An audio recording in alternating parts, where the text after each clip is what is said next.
I think everybody's just had enough, you know. They want their identity back as a country, you know, rather than be run by people from outside the country. That SFS document that is brought forward will devalue farms, cost jobs and devastate the ability to deliver food that the nation requires for the future. Andrew T. Davis is the leader of the Conservatives in Wales. He's also a farmer who was in receipt of a considerable sum from the EU in farming subsidies. He's now angry that he's lost those, but he was the one who persuaded the Welsh people to vote Brexit and to vote Conservative in 2019. Well, Llywydd, I think it's important that I remind the Leader of the Opposition why we are in the position that we are in. It's because farmers in Wales took his advice and voted to leave the European Union. That's why that is...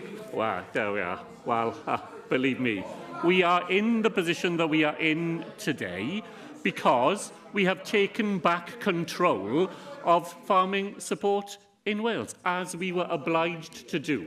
If farmers in Wales were still able to have access to the funds that were available through the European Union, they would be in a very different position than they are, having heard and followed his advice. Mark Drakeford actually is right. The reason that we have control of agriculture policy is because of Brexit and because it's devolved.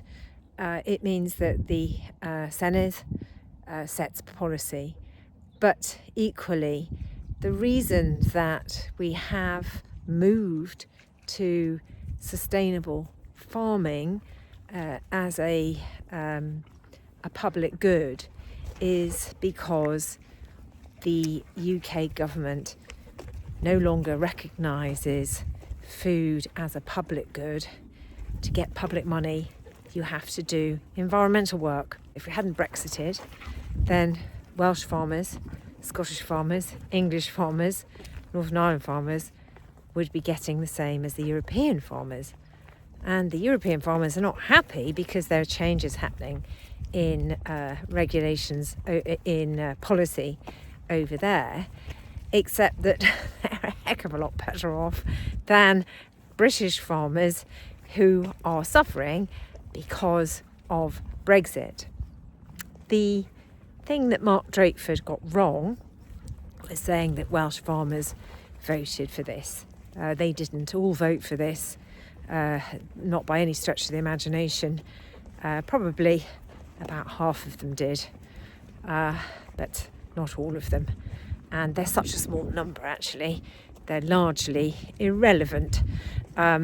It was, of course, the general election in 2019 which decided Brexit, when Boris Johnson got that terrible deal and then went to the British electorate, who gave him an 80-seat majority. I would say that, unfortunately, I think in the long term, Wales might have shot itself in the foot on an economic basis. Despite receiving more money from the EU than it contributes, over half of the Welsh electorate voted for Britain to leave the EU. Puzzling many analysts, the Leave vote was the strongest in deprived post-industrial areas that have arguably benefited the most from EU support. Often these schemes were seen to be managed by elites and ultimately not delivering for the communities that were supposed to benefit. And so people actually used the opportunity of the referendum to say, whoa, stop the car, I want to get out.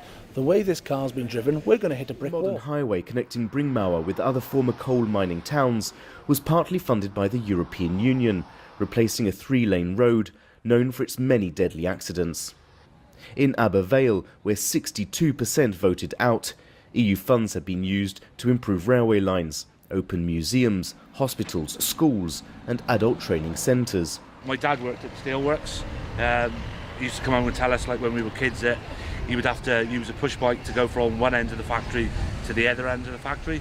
Sadly, it's gone now, but with the EU funding, we've got the leisure centre now, we've got the college, we've got the school, we've got the hospital.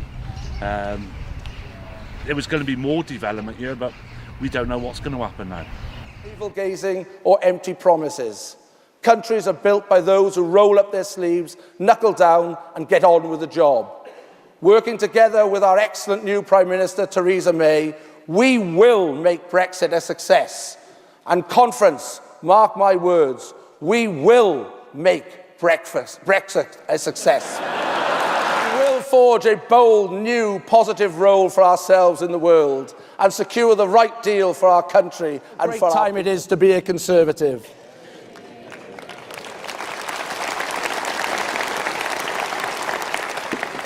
Well, if I was as muted as that in First Minister's questions, I wouldn't be heard. What a great time it is to be a Conservative.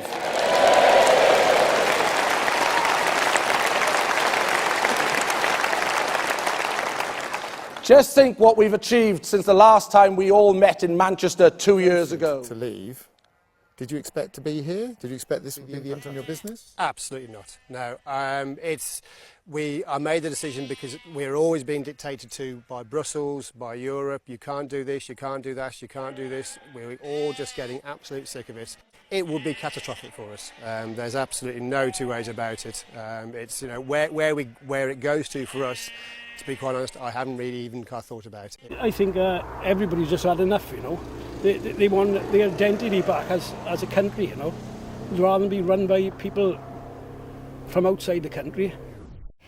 Well, one Brexit advantage is that at least we can say we're run by people who are within our own country and they're making a right pig's ear of everything.